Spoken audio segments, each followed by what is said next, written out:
Good morning to you. Thank you. Thank you, Mr. Barisoni. I'd like to thank the San Patrignano community and Confindustria for inviting me to this event. I didn't spend my life, my professional and political life, focusing on the topic of sustainability, but curiously enough, that was one of the first areas that I was confronted with. I was thinking in the last few days that 25 years ago, in 1996, since I was a member of the European Commission in charge for taxation, I formulated and I brought to the Commission and then to the European Council a proposal concerning a European taxation of CO2. To give you an idea, at that time, one of the European minister from Germany was a young lady, Mrs. Angela Merkel, who was the Ministry for the Environment of the Kohl government. Well, that proposal was not approved. Maybe it was too early. Then I was committed to working in other areas, both in Europe and in Italy. As Mr. Barisoni said a minute ago, I'm here in my capacity, in my new capacity, which I was happy to accept, which is specifically focused on sustainability. I was offered this post last summer by the World Health Organization.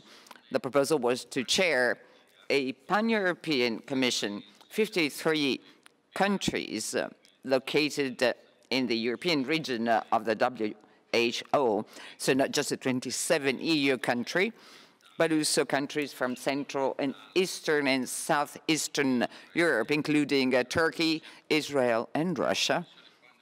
So it's a pan-European Commission on Health and Sustainability and Sustainable Development. A lot of commissions were set up as a result of the pandemics. Of course, this is not one of the commissions who are supposed to give short-term instructions on how to improve the vaccination campaign or other fundamental technical scientific aspects to be implemented short-term.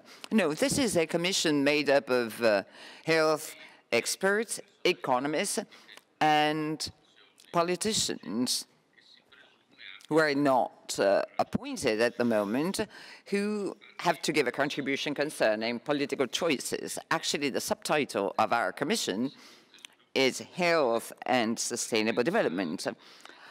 The idea is to rethink political choices as a result of the pandemics. Now, I'd like to talk about a first document. The horizon for us is September this year. There will be a final report, but in mid-March, we submitted a short document, a call to action for the government and for international organizations. And while I will not even try to touch upon the entire body of knowledge on health and sustainable development, we focus on three alarm signals. Thinking of the G7 chaired by the UK, the G20 chaired by Italy and others, like COP26. Hopefully they will take our alarm signals or red flags into account. The three main red signals, red flags, are the following. One is the request for the implementation of the concept of One Health. I mean, conceptually speaking, the One Health concept is well known, recognizing the interdependence between human health, animal health, and the environment, the health of the planet, is commonly accepted. But there are still major separations among these different disciplines. So nobody is competent in terms of knowing what to do. Mr. John Scanlon will talk about this topic later on. nobody really has this competence or has enough knowledge to determine how mankind should behave in order to avoid pandemics, as was the case with COVID-19. So our proposal is that among the UN organizations dealing with these topics, from FAO to the WHO, to the Organization for Animal Health, to the Environmental Commission, we hope that a closer cooperation develops. So maybe a World One Health Organization will be set up as a consequence of this. A second point that we wish to focus on is the following. We all know that in the past few years, the financial system has done a lot to become aware of sustainability and related topics. There are networks of central banks and supervisory authorities, banking supervisory authorities and financial supervisory authorities that are gradually introducing environmental risk in their risk assessment procedures, giving incentives to financial institutions and banks so that in their portfolio selection choices, they take also this into account. We see a huge potential in spreading this approach, thereby offering actions for health and sustainable development that are connected to each other. So not just public funds made available by countries and international organizations, but also potentially large amounts of private investments. The third point that I wish to underline in the short amount of time I have available is about the international architecture on health governance. We know that a pandemic has developed, and we also know that the international system has showed a lot of gaps. The same WHO needs radical reforms, but also within the European Union, there is a lot to be done. Now, in our commission, we developed a recent historical comparison in terms of what happened at the level of the G20. As you know, Italy is the chair this year. What happened within the G20 after the 2008 financial crisis, and what should happen today, in our opinion. After the financial crisis of 2008, the G20 established the Financial Stability Board, which is a board which for years has been chaired by Mario Draghi when he was the governor of the Bank of Italy. It changed and provided input to international countries to change financial rules, financial vigilance and supervision to avoid that such a devastating financial crisis would happen again. We think that with the capacity of cohesion and impetus that it showed that it can offer, Russia and China are also part of the G20, by the way. The G20, if it wanted, they could rapidly set up a global health board, as it did with the Financial Stability Board. We prepared and drafted the first proposal, which I sent to the chairman of the G20, Mario Draghi, who's also the prime minister of the current Italian government. He's the one who had a very successful experience with the Financial Stability Board. So we believe that this would be a rather simple innovation that could attract the attention of the biggest powers on earth in an attempt of connecting health, finance, and sustainable development.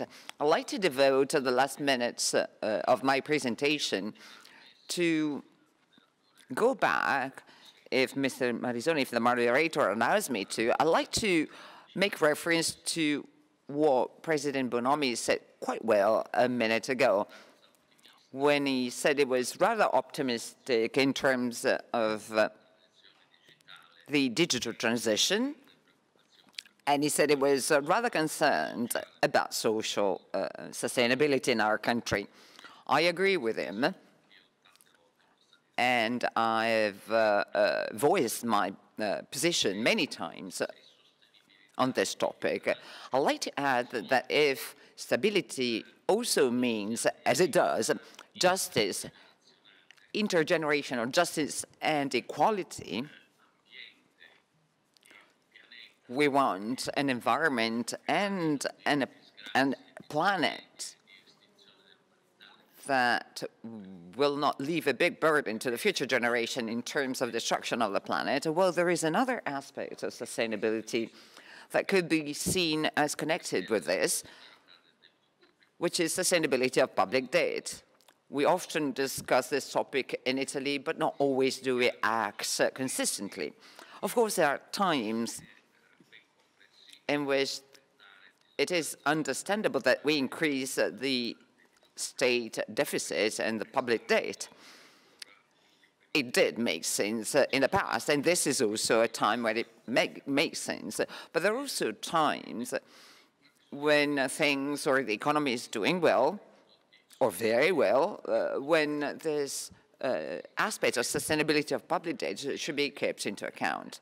After all, the European Union, which by nature is an ally to the future generation, has dealt with the environment in the conference concerning the agreement entered into in Japan a long time ago, and then when the United States lost warmth with President Trump, sometimes the European Union is fastidious, but it is devoted to protecting the future generation against an excessive public debt. Well, having said this, let me make a consideration. The young Italians of the future have obviously an interest to have Italy and other countries move quickly in order to fight against climate change. Of course, they will be part beneficiaries. They will benefit from the actions implemented in Italy, France, Norway, or China in terms of controlling climate change. But, you know, failure to take care of sustainability, environmental sustainability, will or would have repercussions for the future generation worldwide, maybe more in some areas as compared to others, but the repercussions and the consequences would be global. Unless you take care of sustainability of public debt, of course, and provided that Europe does not become a mechanism for transferring debt from one to the other, from one country to other players, which hopefully is unlikely to happen, then if you think of comparable quality of life of Italians, and also in terms of competitiveness of this country compared to other countries, if Italy doesn't solve the problem of public debt, we would be out of balance compared to other countries. Thinking of the future generation, when they are full Italian citizens participating actively in public life, the possibilities for economic policies and politics by fostering and supporting employment for the young generation, well, unless we do something in terms of controlling public debt, the young generation would be penalized. That's why the disadvantages resulting from different aspects of lack of sustainability that you find in the various countries should be kept in mind, because they have repercussions elsewhere. If I may conclude with an appreciation for the San Patrignano community and for Confindustria,